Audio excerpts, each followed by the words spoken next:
We'll be checking back in with Devin coming up again in our next hour as well. Another saint.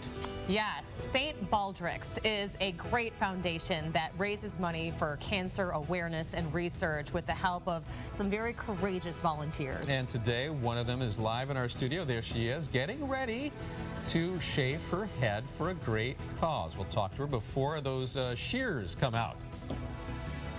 Raising money to battle childhood cancer takes lots of donations, lots of volunteers, especially those who are willing to do almost anything for a cure, like shaving their head. And joining us live from the St. Baldricks Foundation is Michael Fiscus this morning to tell us more about the foundation's work. I love this because this is a grassroots group where what you raise goes to the intended goal.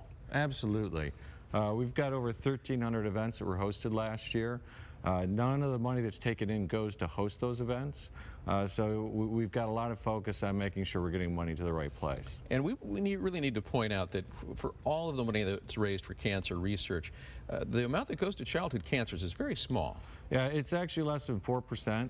The St. Baldricks Foundation is actually the largest funding source for childhood-specific research behind the federal government. Yeah, now tell me what Saturday is going to look like. Well, Saturday is going to be a lot of bald heads. As you can see from the footage there, last year we shaved 542 people.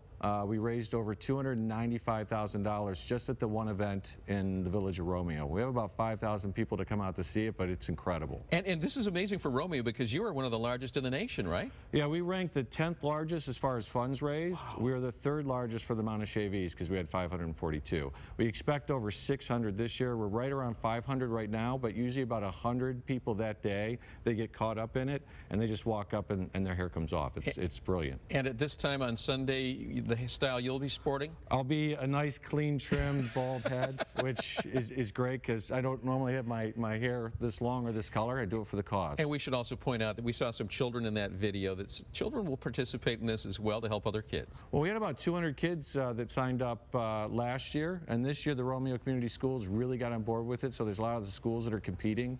I know at Powell Middle School today, they're shaving some teachers there. But I think they've raised over $10,000 just at that one school. Well, and we have several dozen women, and that's why we're going to turn to Rhonda in the newsroom because you have a willing volunteer who's ready to get a jump start on the event. I am. Her name is Heather Powell, and this is not the first time she's done it before. Her barber for the day is Tiffany. She represents Grendon's in Washington Township, the barber shop there. But Heather, talk to me about why you're doing this.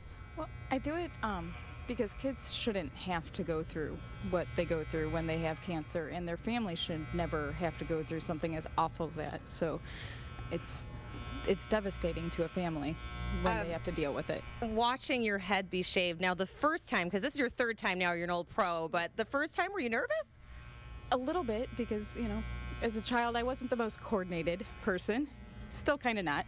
So I was a little worried about odd shapes. Oh, what your head might look like bald. Yes. So how does it look? We're about to find out. It looks okay. And Tiffany, if you can just talk about the event itself. You participate in this, you coordinate the barbers. Tell me about the whole affair. Currently we have 33 barbers who are volunteering, and we actually have standby where we have like 7 volunteers that are on standby on call for this event. We actually turn barbers away for this. Wow. It's just a beautiful thing that, I mean, these stylists are taking the Saturday off and totally work in this event for cancer. Right, and this is a big day, obviously, in an industry like yours on the weekends. Right. Now, this is all to raise money, so where are you in terms of the money you've raised so far? I am, I think, at about $400 of my $1,000 goal, and I'm really hoping to meet that goal this year. So now that you're seeing her shave her head now, when she approaches you for a donation, what do you want them to do? I want them to donate. Big money. So, and if I could exceed my goal, I would love it. And again, this is all for raising money for children's cancer awareness research, and not just the men do it, but the women get out and do it as well. You're very courageous to do this because women hang on to their hair. It's kind of a big deal, so that you're able to let it go is really great. Any last comments you want to say to everyone out there to support this coming Saturday in Romeo? If Romeo's not by you, try finding another local event. There's many in the area, and if you can't go, click on the link, donate. So every little bit helps. All right. Well, Heather, thank you so much. Tiffany, thank you as well for getting up early and coming in. For all of you, if this inspires you, please head to our website and click on Detroit. You can learn more information about the St. Baldricks event this Saturday in the Village of Romeo. Guy, back to you. Rhonda, please tell Heather she looks beautiful, and my wallet's on my desk. Will you pitch in for me? Guy says you look beautiful, and he told me I can go into his wallet and make a donation. Take it all. I like your thinking. Good for you. Anything for a cause. We've got more events to help you get ready for the weekend. Up next, Michael, thanks so much. Good luck with the event. Here's a live look over downtown Detroit. We're looking at Cobo Arena.